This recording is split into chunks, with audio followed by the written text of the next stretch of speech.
Good afternoon. Yeah, good afternoon. Thank you so much for coming to talk with us. You're welcome. Can we just start by having you first? What's your name? Okay. My name is Ijeoma Onumegbu. Okay. Okay. And where are you from? I'm from Abia State. Okay. Okay. Great. And you live here in Abuja? No? Yes, I'm still in Abuja here. Okay. So, can you talk to me about the day you realized something was not right and you needed to go to the hospital? What was happening? When was it? And what made you realize that something was wrong? Okay. I wasn't this big then, so I'm this fitness. I like keeping fit. So I just went for a road walk. Coming back home, just lie down on the couch. Then I felt a sharp pain on my right breast. The pain was so strong that, and immediately that spot I felt the pain start getting hot. So compared to the other breast, I knew something was actually wrong. So immediately I went to this Gwarimpa Health Center there. So the doctor I met thought maybe something of infection or anything. So she wrote some tests for me to go and do infection and gave me some pain relief. After the test and all that, nothing was found. So she couldn't write any antibiotics for me to take because it's actually not infection. I went back and explained to her now. That was when she said I should go and do for breast scan. So breast scan couldn't dictate anything then because I'm very sure it was still small. So they couldn't see anything. So I moved on with my life because it was actually not causing me pain because it was just once in a while, maybe once in a week, I'll just feel pain. I'll take pain relief and I'll feel that I'm okay. There was no other sign. The least sign I was getting was fatigue. I would just feel tired. I would just feel tired and I was just fine. No feverish, nothing. So a month later, I slept. I woke up. Thank God I wore a white nightie. When I woke up, the nightie was filled with blood on my chest. It was very bad. I was like, maybe, as African, I thought that maybe witches and wizards attacked me during my sleep. So I started crying that what happened, all my chest was filled with blood. So I now went to take my bath. So my mind was like, I'm going back to the hospital today to explain. So when I went to take my bath, as I was coming back from the bedroom, blood started dropping from my nipples, like discharge. It was bloody. Do you understand? Yes. So I have to go back to, this time around, it wasn't National Hospital, it was now OC Hospital. So when I got there, the breast doctor I met, the surgeon doctor, Anasike said I should go for biopsy. So it was from the biopsy they detected it was carcinoma. Doctor, they call it then, the results showed doctor carcinoma in situ. So that was the result that came out. Now, what year was this? When did this actually start? Okay, the test was in June 2018. Yes. Okay. Yes, 2018. So we said that he will quit. I said, okay, doctor, what's the next thing? Because I don't just, cancer is something distant. I used to hear very far, like old people, maybe people in their 60s, 70s. I never knew. It's in my wildest imagination. He said, Ijeoma, I'm afraid we have to remove your breast. I said, doctor, is that the solution? He said, yes, because the tumor, the lungs is malign and it's not benign, so you have to remove it to avoid reoccurrence. I said, doctor, can't you just remove that spot? Like you don't understand what you're going through. We have to remove it to avoid any reoccurrence or even spreading, because right now it's still at the lymph nodes. There's something called lymph nodes. Yeah. So that's where it's just right now. So it has not moved the whole body. So I ran away. Yes, I ran away because it's not funny. You don't understand. You came to this world with two breasts, and somebody is telling you they are going to remove one. I ran away because it wasn't actually giving me any like malaria pain. Just that the blood keep increasing. This time around, the discharge was like every day. Before it was maybe once in 2 weeks or once in, now it's like every, so if I'm going out I have to put tissue to collect the blood, you know, on the breast. So I come back, I just remove the blood everywhere.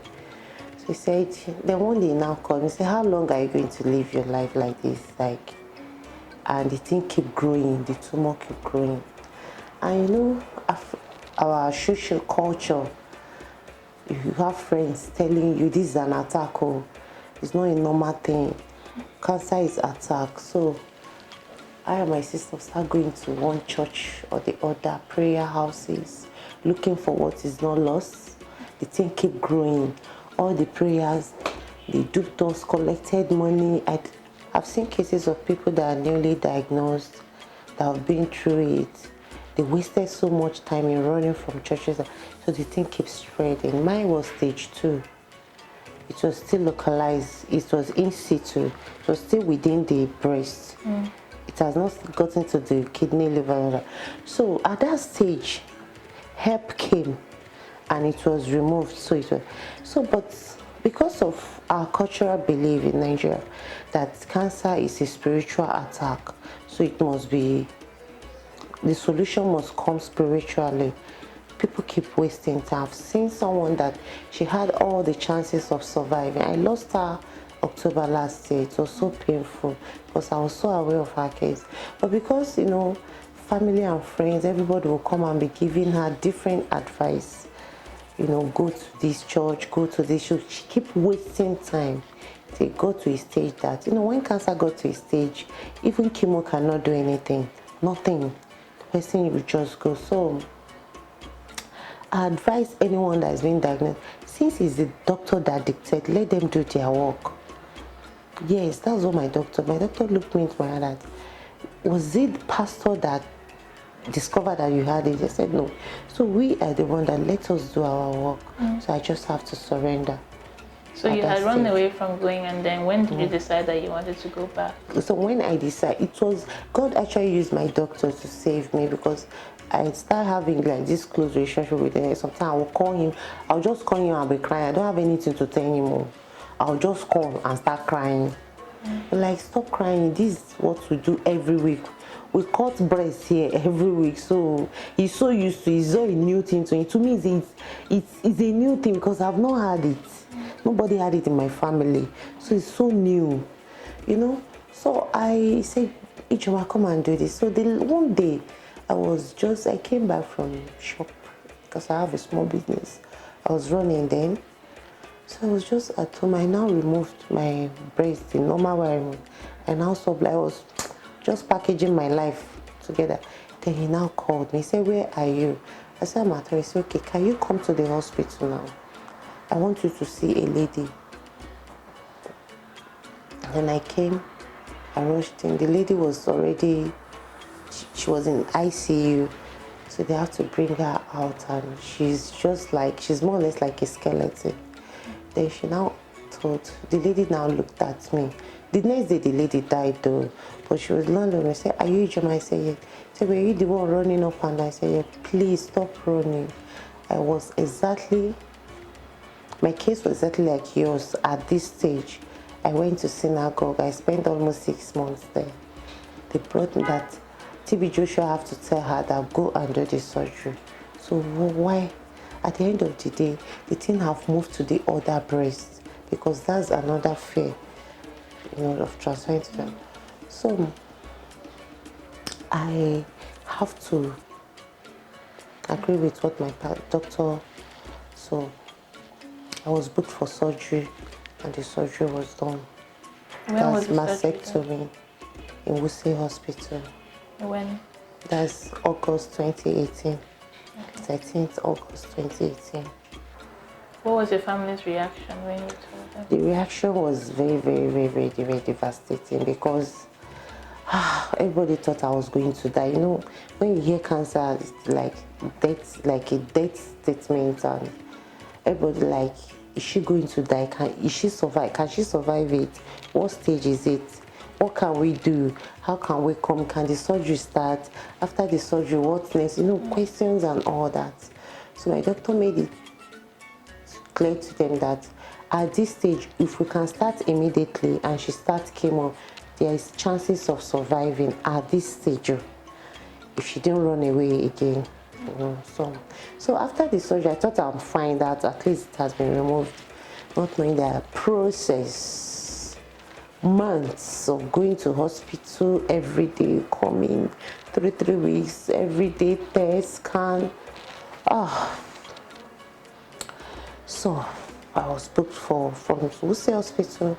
I was referred to National Hospital because they said they have the best oncologists there. So I was scheduled for 8 courses of chemotherapy, then radiotherapy. So. And your chemo started, how far after the surgery did you start? It was actually, my surgery was in August, September, October. No, I started my chemo ending of October. Okay. So, because, you know, it's kind of expensive to us at that point in time. You have to rally around for money, which is not just there, but we just have to look for it. How much is a session? A section, then my chemo is two. They call it first line of chemotherapy, then second line. My first line, the section was 250. So I did 4. 250,000. Yes, every 3 weeks. So sometimes I don't go every 3, sometimes like 4 weeks, sometimes months, but I had 4. Okay, you did 4 sessions. Yes, so after that first session, I came for review. I was having pains at the surgery site. You know, the site that the breast was removed, that is so long like that, at that site, I used to have pain, very serious pain at night. So my doctor said I have to stop chemo and start radiotherapy, because radiotherapy will focus on that. You know, chemo is drip. These are the signs of chemo. Is drip. It work for the kill all the chemo works like to destroy the good cell and the bad cell. You know, and the effect is so harsh. The effect is not something I can explain. I can't explain it, but it destroyed the good. And my hair, I lost my hair. Vomiting, stooling, you know, so many effects. I have to support myself with supplements. Now, they said I have to start radiotherapy. So my chemo was stopped. So I started my chemotherapy. Radiotherapy? Radiotherapy, sorry. So. Okay. And the radiotherapy process, how many sessions and how radiotherapy much? is every day. We go to hospital every day for 1 month. Wow. And how much is it? My radiotherapy was 600,000 cash at National Hospital. For the whole month? For the whole month. Okay. But you do CT scan first. Like CT scan is 100,000. So after CT scan, they will now send the results to the radiographers that will do it. So, before all of this started, what were you doing for income? How were you keeping yourself going? I have small business I run. I sell footwear. I go to Lagos. I bring to, you know, just in my own little way. So that was what I was doing before this sickness came. So how were you able to pay for your treatment? Because, I mean, easily your chemotherapy easily is $1 million if you went 4 times, and then you start talking about radiotherapy. And how were you able to pay? It's family and friends calling. Even people you've not called for, like, please, oh, we need help. My sister, my mother, everybody was just running up and down. 100K here, 200 here, 300 here, 50 here. Everybody was just like here and there. I go each section. Before the lapse of 3 weeks, we rally round again. God have been really very merciful. So, have there been any kind of support from a government or any organizations that you have? I won't lie to you. The people that actually really come out, like I felt a little, is Medicaid. Medicaid, yeah, which was transferred to the pharmaceutical company, sum of 200,000. They wanted to cover. Hadiza told me that Azumi Pink Oak responded the time they responded. They wanted to cover all the medical expenses, but they were taking time, and time was not on my side. Yes, so that was why Medicaid, they say they work with Pink Oak to deliver whatever they want to deliver. But because Pink Oak was not responding fast, so they have to pay that money to the pharmaceutical company, so I'll get my drugs. Okay. I have a few more questions. This has been happening, this is since 2018 now, Yes. you're in 2020, so 2020. it's been a while. When you look through, how, I mean, you said something to me that earlier that you don't know how strong you are until being strong. You don't know how strong you are.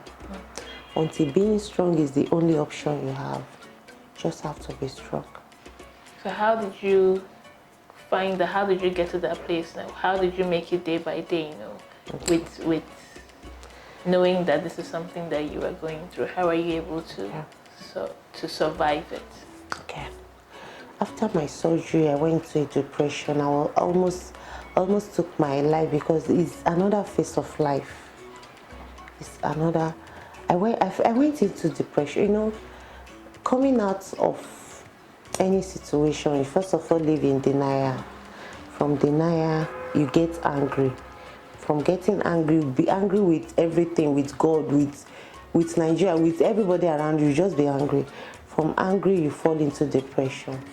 From depression, if you can get help at that point, you start accepting. You start like, okay, fine. Life happens, shit happens. Maybe this is my own. I'm a bubbling person. I'm full of life. I never knew I would go into that stage where I feel like stabbing myself. I'm like, let me just end it. What is there? Well, I'm not useful again. I'm useless. So it's at that point you just have. Sorry. At that point, you just need good people around you to talk to you. It's okay. It's okay. To tell you all is well. You can still be useful. You can still achieve anything you want to achieve, regardless sickness or anything. That it has been happening to other people. They moved on with it. I start seeking in the internet, looking for people in my situation that can talk to me.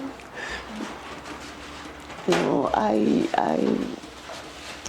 met some survivors, mostly some people in Lagos, because I'm actually based in Lagos for sure. They keep telling me, don't worry, you'll be through, we've been there. 10 years ago, I was in your shoe. 5 years ago, I was in your shoe. 3 years ago, don't worry, you'll come out of it. Just take your treatment, whatever you are asked to do. You can see, and all these people telling you this thing are married people, they have children, and you're not looking at yourself that you're a single lady, you don't even have a child. How are you going to keep? And I was told, after the whole cancer treatment, you have to wait for like 5 years before you even consider that you want to be pregnant or anything. So going into relationship was a lie. I start getting paranoid. You know, if you don't know me, if you don't know my story, if you're not close to me, if you see me outside, you think I am just okay as a lady. A guy keep asking me, are you possessed? You don't like relationship? Don't you know you're getting old? Don't you want to? But they don't know what you're going through. They don't know if you're even fit to date. Maybe you are even okay for somebody to date you, you know. So I start seeing life from another dimension. I start seeing that, okay, and some people actually, you see them on the road, you don't judge them immediately. I start being less judgmental. Before I used to be very judgmental. When I see people appear, I start judging them. So right now, I start seeing that who knows what this person is going through. Fine, my own is cancer. Some people, their own is fertility. I actually have a cousin, she confided in me that she can't carry a baby to full-time. She's a young lady. She doesn't want to date anybody, she just wants to be on her own. So issues of life have put so many, especially ladies, in some situation that it's not as if they don't want to marry, it's not as if they don't want to, they want to fix their life first. There's so many things in them they want to fix. Thank God for my mother and for my siblings that were so understanding. So cancer is a very terrible thing, seriously. So at that point, I started getting paranoid. I started having mental issues, become forgetful, and chemo makes someone to be forgetful too. Chemo, they call it chemo brain. Why taking chemo? You can forget your car key, maybe outside, and they'll be asking you where you drop it. You don't know where you drop it. So you start having some health. So at the end of the day, I have to come out of that myself by embracing the word of God and people. I learn how to talk to the right people.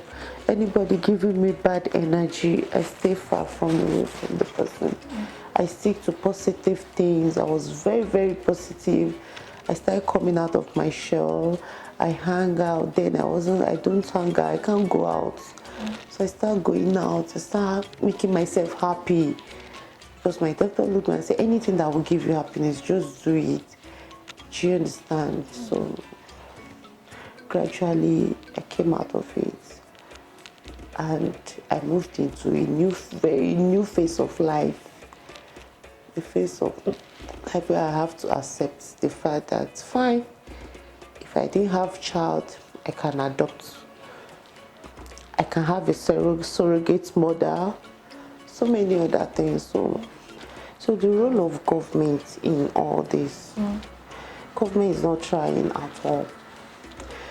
Because I was opportune to see some family support. Some people, the richest person in their family don't have up to 500K, and it's not their fault.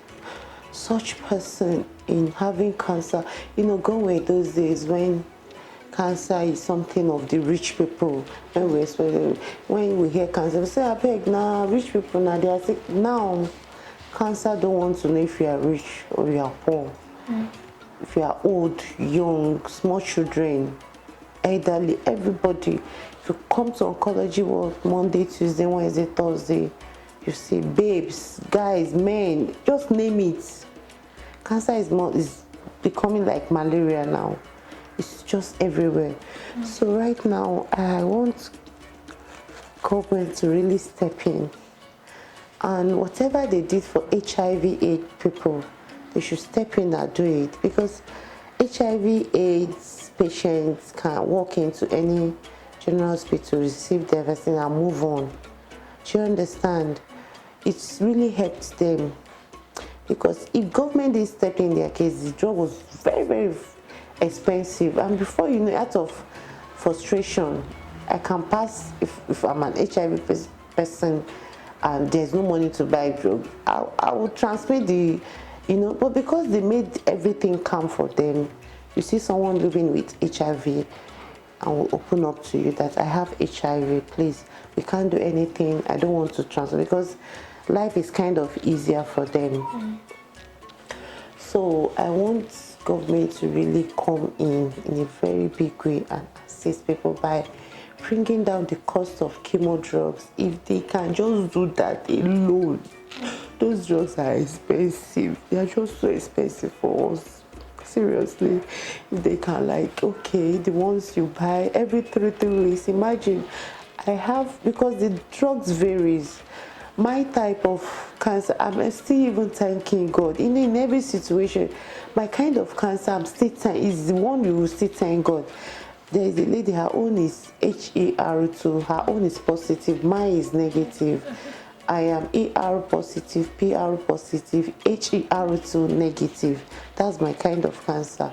Now that HER2 negative, our drugs is not as expensive as some people. Every 3 weeks they go to National Hospital with 500,000, and they're going to take 8, sometimes 9.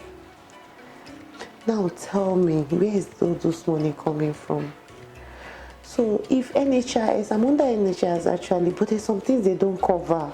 So many things they don't cover at all.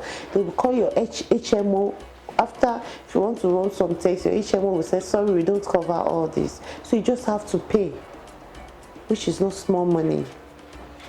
So through you people, if you can speak, I don't know how this, I don't know where this video is going to, but let government do something. People are dying. I've seen someone die of 100,000, 200,000. You get. So Are you done with your own treatment? okay. Are you fine? So after my radiotherapy, so I felt that please, I'm okay now. What all this cancer treatment? Chemo is too harsh. Each time I go for chemo, throughout that week I'll be useless because I can't do anything. I'll just be on bed, pooing, vomiting. So I was just tired of such life. Then I went back to my doctor for review. That doctor, I'm tired. This treatment, I'm just tired. Then he said he advised me to take 2 more chemo because that chemo, cancer is a very stubborn case, and my type is actually stubborn. That to avoid maybe in the nearest future it came back, they call it relapsing or something. To avoid all that he advised I complete my treatment and start coming for checkups and all that. I said, doctor, there is no money again. Then he said I should start soliciting. He was even the one that I should start talking to people.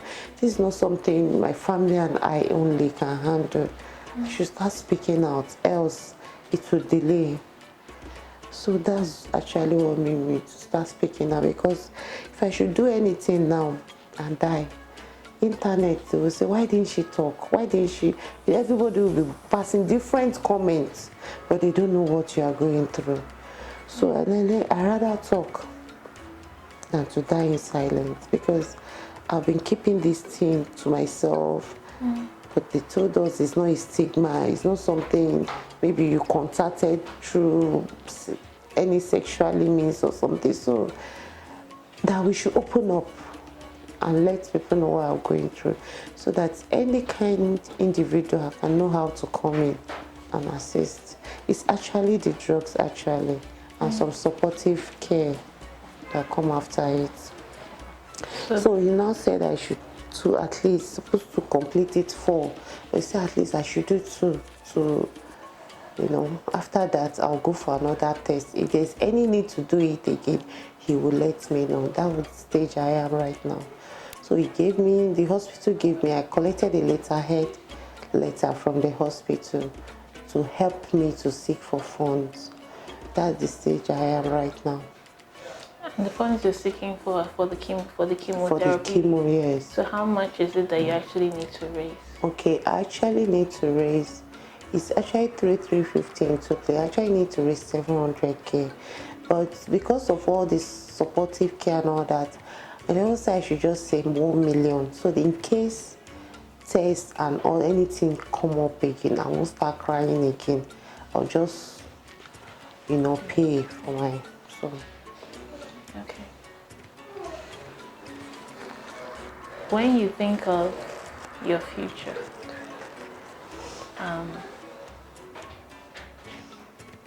that is when you think of what you've been through, and then think of, Okay, sorry. and then think of the future. What are you most hopeful Okay. for? Okay. See, this what I've been through the last 2 years made me to come to this conclusion that I'm living my day by time now. I don't want to dream tomorrow because I don't know what tomorrow holds. So I'm not. I'm just living like this Bible. Like, look at the birds out there. They don't have what they do. God say. So I'm just living my day by time. Okay, I've seen today. Each new day is like a gift to me. You don't know. You don't know what seeing each day. For now, you don't know because I've been in your shoe. I have nothing but dream. If I wake up, I'll just stand up. I'll start complaining of everything around. Now, if I manage to see daylight, you don't know how I'm thankful that, oh, I'm still alive. I lost people last year. So many people take treatment to get that. The next thing we tell that they rush them to emergency, the next day they are gone. And that's cancer for you. Once you get to that stage we are avoiding now because of delay of treatment, once you get to that stage, even doctors will just come in there and be telling you sorry because they know there's nothing they can do again, which is what we are avoiding. If there's anyone out there that's just been diagnosed, if crying could save me from cancer, I don't think I'll by now it should be true because I cried like I've never cried all my life. I want to tell you, you are not alone. We have so many people in this struggle. So you don't treat cancer in isolation. You have to talk to the right people. Seek counsel from people that have been through what you are going through right now. Talk to people. Cry out. If there's anyone, anywhere you want them to help will definitely come. You are not alone. It's not the end of the world. I'm speaking with you now. I'm 2 years in it, and I'm still here. My name is Ijeoma Onumegbu. I am a survivor. I am ready to choke cancer. I've already choked cancer, and I have already survived. I will fight cancer to the last with whatever I have in me. I will continue to fight cancer. I will continue to create awareness and make people understand that they need to start checking themselves early. Early detection saves life. Seek help. Seek medical help on time.